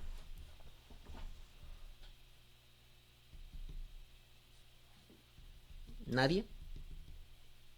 Ok, bueno. ¿En qué texto, profesor? Tengo Génesis 2:24. Dice gemido, profesor. Gemido. Dios oyó. Y oyó Dios el gemido de ellos. Es Éxodo, pastor. Ok, Dios escuchó el gemido. Entonces, aquí en el hebreo se utiliza esta palabra naakatam, que viene de naaka, que significa llorar, gemir. El gemido que haces así como cuando castigas a un animal. Quejarse. Lamentero. De sufrimiento. Ese es un gemido de sufrimiento. Eso es lo que escuchó Dios, el gemido del sufrimiento. Entonces yo tengo aquí un estudio porque me gustaría estudiar este tema más a profundidad en todo el Antiguo Testamento. Hay varias otras partes en el Antiguo Testamento donde aparece esto. Y hay otra parte en la cual los quiero llevar para que ustedes vean cómo este gemido que sube a Dios, que Dios lo escucha, lo lleva a Jehová a tomar una decisión, que es la destrucción de la destrucción. Mira, por ejemplo, tenemos esto en un libro muy pequeño en el Antiguo Testamento, que es uno de los libros quizá más pequeños, pero más interesantes. Como dice, lo bueno viene en frasco pequeño, ¿no? El libro de Jonás. Así que vamos a ir al libro de Jonás, y ahí vamos a leer algo interesante en el versículo 1 y 2. Cuando quería destruir a Nínive. Claro, así que voy a leerlos aquí. Jonah, 1, 2, Jonah, 1, 2. Ok, dice en el versículo 2, dice, ok, versículo 2. Cum leja el Nineve, Jair Hagedola, Vayikra Aleja Kol. Aquí está, la segunda parte. Y claro, aquí. Ki alta, porque ha subido Ra'atam lefaneja, porque han subido sus maldades delante de mí. O sea, las maldades de ellos han subido a Jehová. Sus maldades han subido, se han elevado a Jehová. Se han elevado. Alá es un término hebreo que significa subir, ascender. De hecho, el sacrificio en hebreo es olá. El olá es algo que sube. Cuando tú sacrificas un becerro en el tiempo del Antiguo Testamento, sacrificabas un becerro, ese humo subía a la presencia de Jehová. En el relato del diluvio también ocurre lo mismo, ¿no? Noé sacrificó, subió el aroma, el nijoja, ¿no? Nijoja, el aroma placentero. El olá nijoja, el aroma placentero, subió a la presencia de Jehová. Jehová olió y delicioso aroma, ¿no? En este caso no sube un delicioso aroma, sino sube la maldad. Ra'atán, sube la maldad, sube a Jehová. Ahora es interesante que esta maldad que sube, que nosotros leemos ahí en Éxodo, en el caso de Moisés, ese sufrimiento, ese gemido, Hay varios otros versículos donde se habla exactamente lo mismo. Cuando hablamos en el libro de Ezequiel, por ejemplo, no terminaría haciendo el estudio con ustedes ahorita de repente, pero en el libro de Ezequiel, cuando se habla acerca del pueblo de Israel, cuando está a punto de ser destruido, algo parecido ocurre ahí. Algo parecido ocurre ahí. La maldad del ser humano sube a Jehová. Sube a Jehová. Entonces, y hay gente que no puede tolerar esa maldad. Y los justos, los hijos de Dios, claman por las abominaciones que se escuchan en la ciudad de Dios. Ese clamor que la gente hace. No soportan esas abominaciones. Y los justos claman a causa de las abominaciones. Este es un tema del fin del tiempo, hermanos. Pero yo no voy a entrar en profecías. Pero a mí me parece que cuando hablamos del diluvio, Jesús dijo, no, antes de que Jesús venga, el mundo será pues como en los tiempos del diluvio. O sea, los paralelos son muy interesantes. Porque en el diluvio, justamente ahora, comparando esto con este de Atrahasis, ¿no? Lo que nos estamos viendo aquí de Atrahasis. ¿Qué es lo que vemos en Atrahasis? Ese bullicio que sube a los dioses. Yo tengo una interpretación para este bullicio aquí en el relato de Atrahasis que me parece no ha sido suficientemente explorado. Y para los que pueden preguntarme sobre dónde hay información de eso, no está escrito. A mí me parece, basado en lo que estoy leyendo, versículos que les estoy leyendo ahí en la Biblia, y un poco el contexto histórico el contexto cultural del antiguo cercano oriente, es que este bullicio no se refiere necesariamente a la bulla, sino que todo padre que tiene hijos, es decir, yo tengo 3 hijos, cuando hay bulla, generalmente es porque están peleando entre ellos. O sea, si hay bullicio, empiezan a quejarse. Y lo que más nos disgusta a los padres, ¿no? A mí como padre, es ver a mis hijos pelear, ¿no es cierto? Y a veces cuando los 2 hijos están peleando, los 3 hijos están peleando, el padre tiene que poner orden, tiene que castigarlos a todos a veces. ¿No es cierto? Si hay alguien aquí con papá, que es papá o que tiene hermanos, saben lo que eso significa, ¿no es cierto? El papá a veces tiene que castigar a todos porque todos se han portado mal. Bueno, en el caso de Atrahasis, me parece que cuando aquí se habla acerca de este bullicio que molesta a los dioses, tiene que ver justamente con este asunto de la humanidad teniendo problemas, estando en conflictos, estando en problemas, porque la humanidad es bulliciosa en ese sentido. Me gustaría explorar un poco más, pero ahí ya les doy para alguien que quisiera hacer su tema de tesis, de repente ya sea a nivel de maestría o doctoral algún día, o tal vez incluso a nivel de licenciatura, sería un tema interesante al cual me gustaría dirigirlo en esa dirección, si alguien se anima en este grupo a agarrar ese problema. Pero bueno, entonces vemos aquí en este relato que los dioses se molestan con tanto ruido, con tanto bullicio. ¿Y dónde estábamos aquí? Y entonces se envía, ¿qué dice? La madre de Dios Nintu. No estamos aquí. Entonces Enlil, que es este dios Enlil, finalmente no puede soportar más y persuade a los otros dioses para unirse a él y enviar un diluvio devastador sobre la tierra, el cual elimina totalmente a los seres humanos de la tierra. Es interesante que el relato de Atrahasis menciona a la eliminación total de los seres humanos.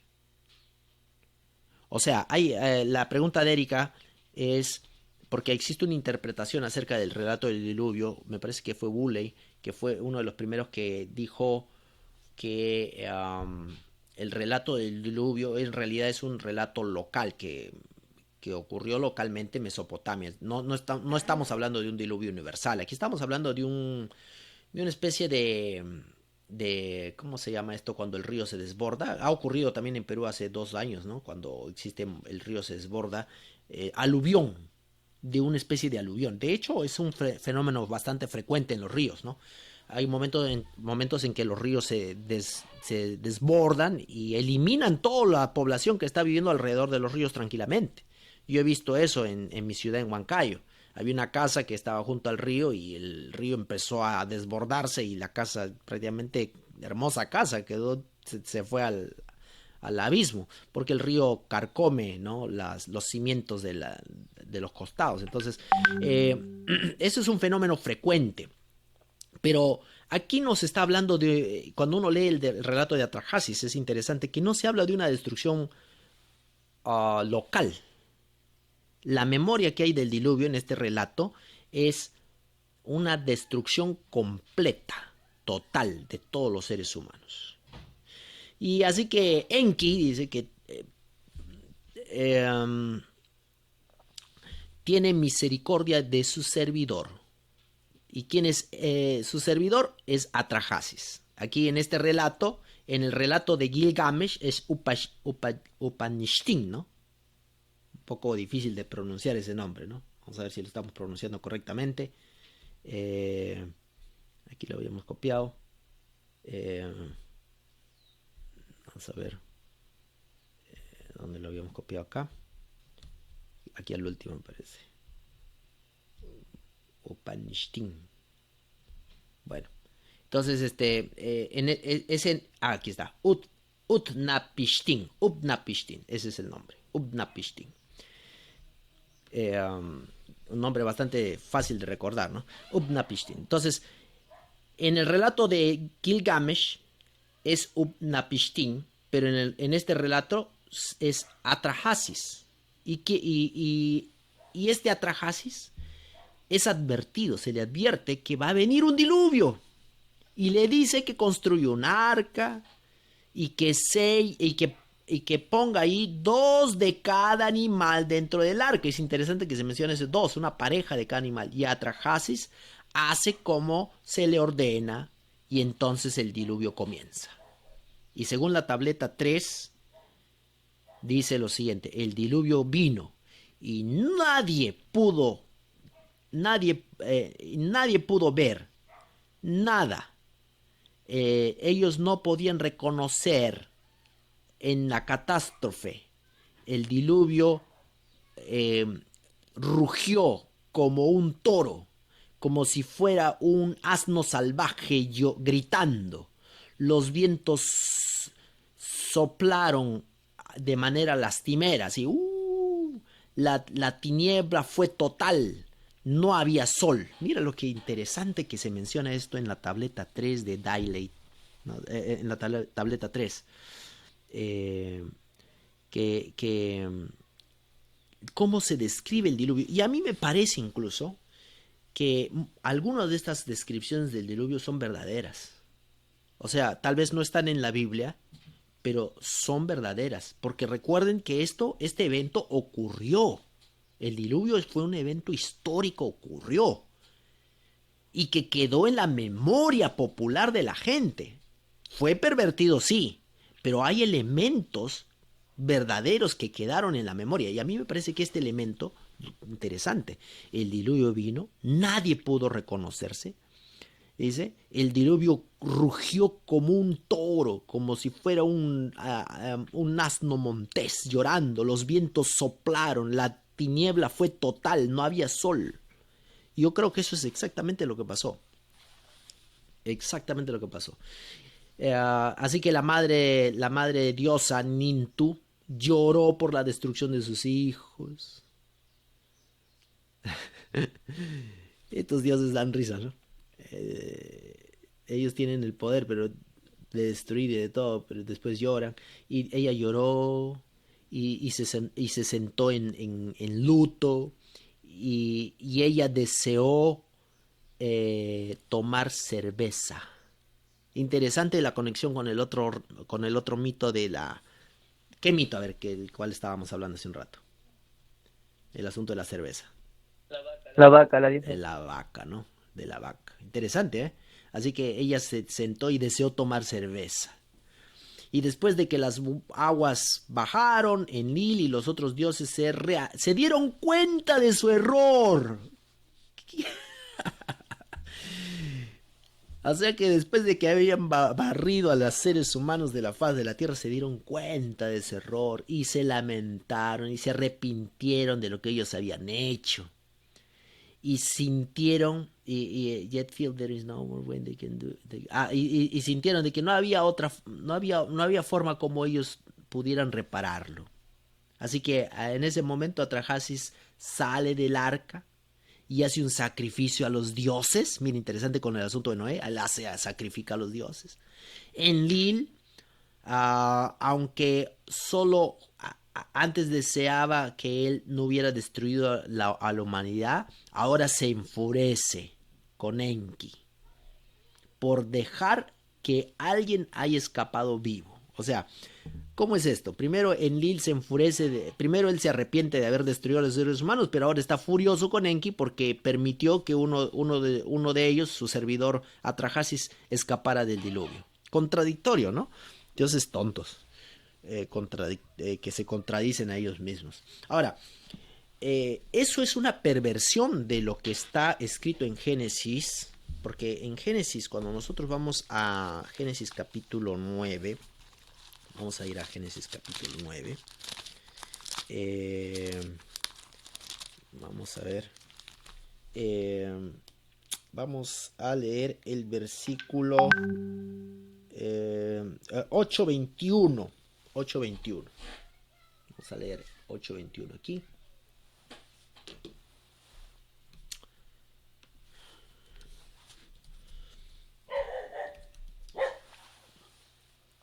Dice, ustedes pueden acompañar ahí con su lectura en su Biblia en español, ¿no?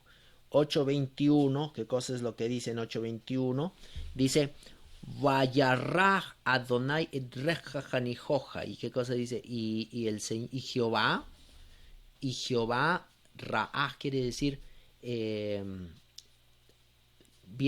mira, la palabra ruach, espíritu, viene, también significa en hebreo es respirar. Interesante, respirar espíritu, ¿no? Respirar, lo que tiene espíritu de vida es lo que respira.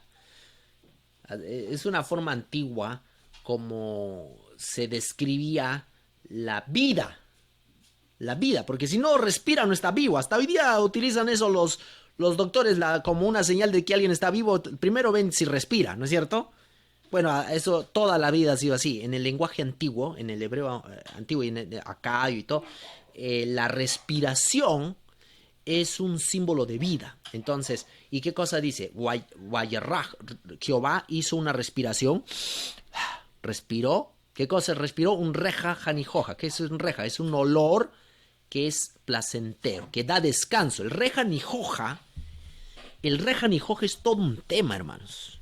Wow, me pasaría toda la noche explicándole lo que es el reja nijoja. Pero el reja nijoja viene justamente de este verbo ra'aj, que es respirar, ese respiro, pero es el respiro que es que nos da nuaj. Nijoja viene de la raíz nuaj. Y a ver, ¿a qué nombre le suena nuaj? A ver, ¿no? En esta historia, ¿qué nombre se asemeja a nuaj? Noé. Claro, pues Noé. ¿Y qué cosa dijeron los papás de Noé cuando fue concebido? ¿Se acuerdan? ¿Qué dijeron sus papás?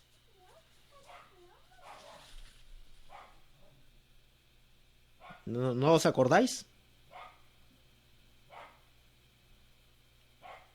A ver, vamos a ver ahí en su Biblia qué cosa dice en capítulo 5. Dice, Él nos hará descansar del trabajo duro que nos toca, porque el Señor maldijo la tierra. Descansar. Mira lo que es Noé. El nombre Noé está relacionado al asunto de descanso, pues Nuaj es descansar, reposar. Así que el reja nijoja, el nijoja es el aroma que hace descansar. El aroma, ese aroma que te da reposo. El aroma que te da reposo. Mira, yo estoy entrando en temas que van bien cerquita con el asunto de la justificación por la fe, pero también que van con cómo se pervirtió el tema de la justificación por la fe. Recuerden ustedes el libro de Patriarcas y Profetas de Ellen White, dice que Satanás pervirtió el sistema sacrificial de los hebreos para que concibieran a Dios como un Dios de ira implacable. O sea que ese conocimiento verdadero fue pervertido. Eso es lo que dice Elena White. Ahora, el reja nijoja es este aroma que te da nijoja, viene de nuaj, que significa descansar. Ese aroma que te da descanso. Dios olió el aroma que da descanso. Ahora, mira, compara eso con el asunto de la vaca sagrada, por ejemplo. En el caso de la mitología egipcia. ¿Qué pasó ahí? No fue que la vaca estaba destruyendo a la vaca a todos los seres humanos, estaba destruyendo sin compasión. ¿Y qué cosa tuvo que hacer Ra? Ra tuvo que enviar cerveza para que, mezclada con un poco de sangre, ¿no? Ahí, para que la diosa se apaciguara. Para que la diosa se apaciguara, se calmara. Ahora, Jehová huele el reja nijoja, el aroma que da descanso. Entonces, cuando Jehová huele el aroma que da descanso, ¿qué cosa dice ahí? En el 8:21 dice, no volveré más a maldecir la tierra por causa del hombre, porque el intento del corazón del hombre es malo desde su juventud, ni volveré más a destruir todo ser viviente como he hecho. Ahora, si tú comparas comparemos el arrepentimiento de Jehová con el arrepentimiento de los dioses. A ver, díganme ustedes, semejanzas y diferencias. ¿Cuáles serían algunas de las semejanzas? Aquí vemos que Jehová dice, no voy a volver a hacerlo. ¿Qué semejanzas hay y qué diferencias con el asunto de Atrahasis, de lo que estamos leyendo ahorita?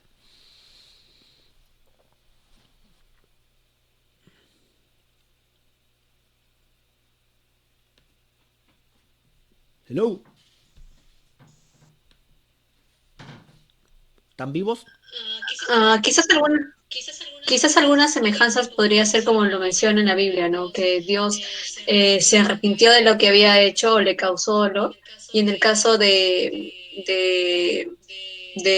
lo que dice ese Atrahasis, que menciona igual lo mismo, ¿no? De que se arrepintió de lo que habían hecho y le causó mucho dolor.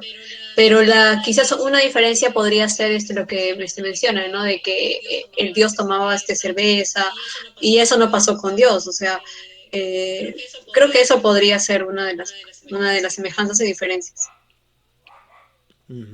Ok, ¿alguien más? Quisiera escuchar a alguien más. A ver, ¿qué opinan de esas semejanzas y diferencias?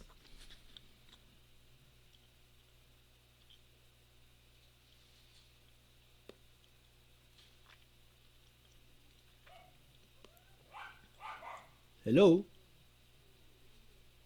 Vamos, anímese. ¿Cómo es el dios que es en Atrahasis? Es Enki, ¿no? Enki. Sí. Entonces, bueno, aquí voy a leerles aquí una parte que dice, Enki se explica a sí mismo delante de la asamblea. Los dioses descienden para comer el sacrificio de Atrahasis. Interesante, mira lo que pasa aquí. Los dioses vienen a comer su sacrificio. Y Enki entonces propone una nueva solución al problema de la sobrepoblación humana. Crear nuevas criaturas, las cuales ahora no serán tan reproductivas como las últimas. De ahora en adelante se declara que habrá habrá mujeres que no podrán tener hijos, los demonios van a poder raptar a los niños y causar abortos, y algunas mujeres serán consagradas a los dioses como sacerdotisas, supongo, para permanecer vírgenes. Interesante, así que, a ver, ahí está Aquí vemos una perversión del carácter de Dios. ¿Se dan cuenta? O sea, existe como un asunto. El problema es la humanidad y lo que tenemos que hacer con la humanidad es limitar su crecimiento poblacional. Y así que vamos a decretar que algunas mujeres no van a tener hijos. Va a haber mujeres sin capacidad de tener hijos. Va a haber miscarriage, o sea, abortos. Y va a haber mujeres también sacerdotisas que no van a poder concebir nunca, para evitar el problema de la sobrepoblación humana. Interesante. Yo encuentro muchas diferencias. Una de las diferencias que a mí me marca más la atención, especialmente con este asunto de cuando Dios huele el Rehan y Joja, lo que estamos leyendo aquí en Génesis, es que en realidad aquí no dice que Dios, al menos no estoy leyendo en mi Biblia, al menos ustedes me dicen dónde lo encuentran, que dice Dios se arrepintió.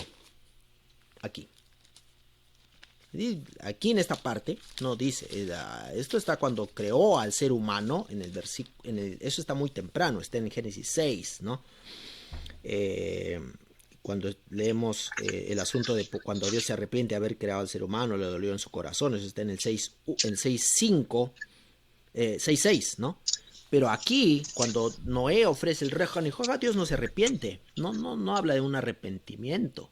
Lo que Dios huele es el Rehan y Joja, el aroma que da descanso. Y ahora, ese aroma que da descanso, ahí viene el asunto por qué Satanás pervierte. Porque el Rehan y Joja es el aroma que da descanso, no es algo que el ser humano puede hacer. Ese sacrificio es un símbolo del Mesías. ¿Y quién es el Mesías? Es Dios mismo haciendo algo por el hombre. En otras palabras, Dios tiene un pacto de salvación con el hombre, y eso es lo que da descanso. Lo que da descanso. Ese aroma placentero que da descanso es el Hijo unigénito. De tal manera Dios amó al mundo que envió a su Hijo único para que todo aquel que cree en él no perezca, sino que tenga vida eterna. Ese es el Rehan y Joja. Cristo. Pero esto, qué fácil es pervertirlo. Qué fácil es pervertir este conocimiento y decir, Dios es un Dios sanguinario, lo único que quiere es destruir a toda la humanidad y al final encima se arrepiente. Eso es el argumento del Atrahasis, de Gilgamesh, de todos estos mitos. Dioses que tienen que ser calmados de su ira, irracionales, dominados y caprichosos. ¿Ok? Entonces ahí está una diferencia muy grande. Muy bien, jóvenes, creo, ¿qué horas son? Ya, ya nos fuimos del tiempo ya. Y eso que quería mostrarles ahorita la línea de ¿cómo se llama? Cronológica de Mesopotamia, pero ya será para otro momento. Muy bien, que Dios me lo bendiga, creo que eso es todo por el día de hoy, ¿no es cierto? ¿Alguna pregunta? ¿Alguien quiere hacer alguna pregunta? Para cerrar.